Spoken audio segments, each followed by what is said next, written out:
নমস্কার বন্ধুরা, উজ্জ্বল ইলেকট্রিক্যালসে আপনাদের সকলকে স্বাগত। আজকে আপনারা দেখবেন একটি সিলিং ফ্যান ফাস্টনার কী করে ফিটিং করা হয় ছাদে। প্রথমে আমরা টেপ দিয়ে মাপ করে নেব কোথায় ফাস্টনারটা বসাতে হবে।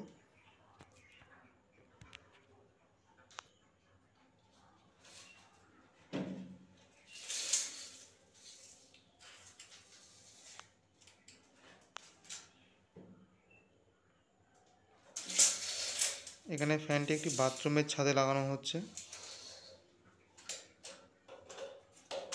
তাই মাঝখানে বসিয়ে দেবো।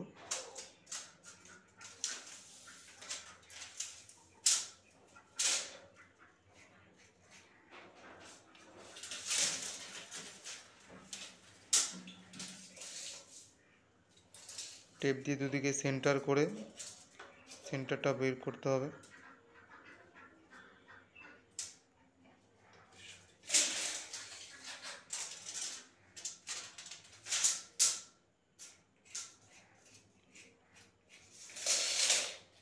আমাদের সেন্টার বের করা হয়ে গেছে। এবার প্রথমে আমরা এখানে 10 mm ফাস্টনাট লাগাবো, যেহেতু সেজন্য আমরা এখানে 3টে ফুটো আগে করা হয়েছিল, রড বাজছিল বলে ওই জন্য ফুটোগুলো চেঞ্জ করে আর একটি ফুটো করা হয়েছে। 10 mm ফাস্টনারের জন্য 16 mm বিট ইউজ করা হয়। সেখানে আমি কাজের সুবিধার্থে প্রথমে 8, তারপরে 10, তারপরে 16 mm বিট চালাই, যাতে প্রত্যেকটা বিটই ভালো থাকে।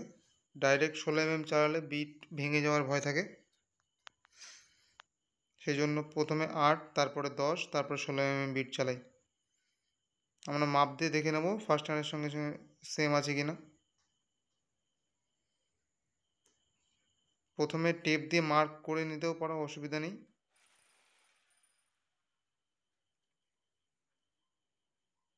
সেজন্য আগে 3টে ফুটো মিস হয়েছে, রড বেঁধেছিল, সেজন্য ওই 3টে ফুটো কোনো কাজে লাগেনি।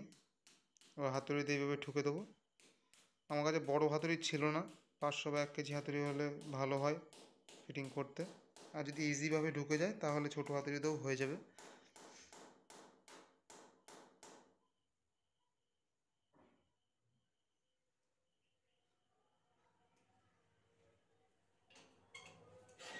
এবার এরকম অ্যাডজাস্টেবল স্প্যানার দিয়ে এরকম করে টাইট করে নিতে হবে। এরপর 16-17 স্প্যানার এরকমভাবে টাইট করে নিতে হবে। যতটা টাইট হবে ততটা টাইট করতে হবে।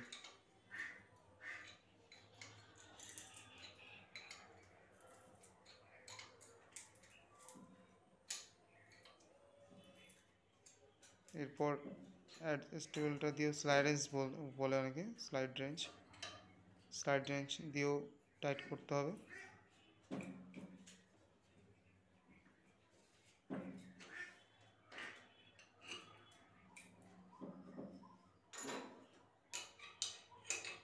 এইভাবে আর একটি সাপোর্ট নিয়ে নিলে ভালো হবে, তাহলে টাইটটা ভালো হবে। যত টাইট হবে তত ভালো, তাহলে খুলে পড়ার সম্ভাবনা থাকে না।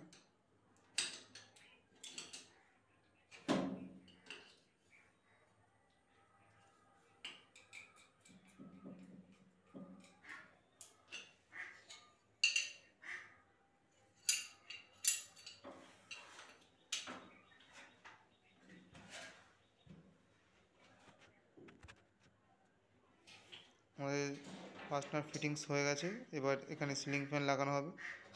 একটি 48 ইঞ্চি কাস্টমারের বাড়িতেই ছিল, সেই 48 ইঞ্চি ফ্যানটি এখানেই ফিটিং করে দেওয়া হচ্ছে।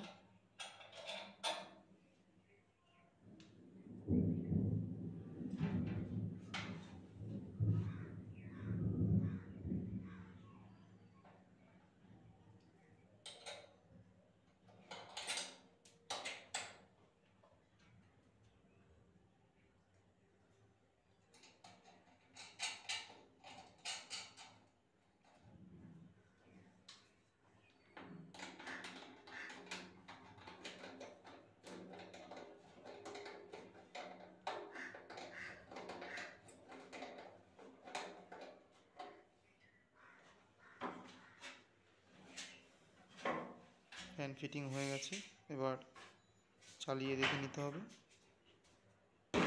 অবশ্যই মনে করে স্প্লিট পিনগুলো লাগিয়ে দেবে।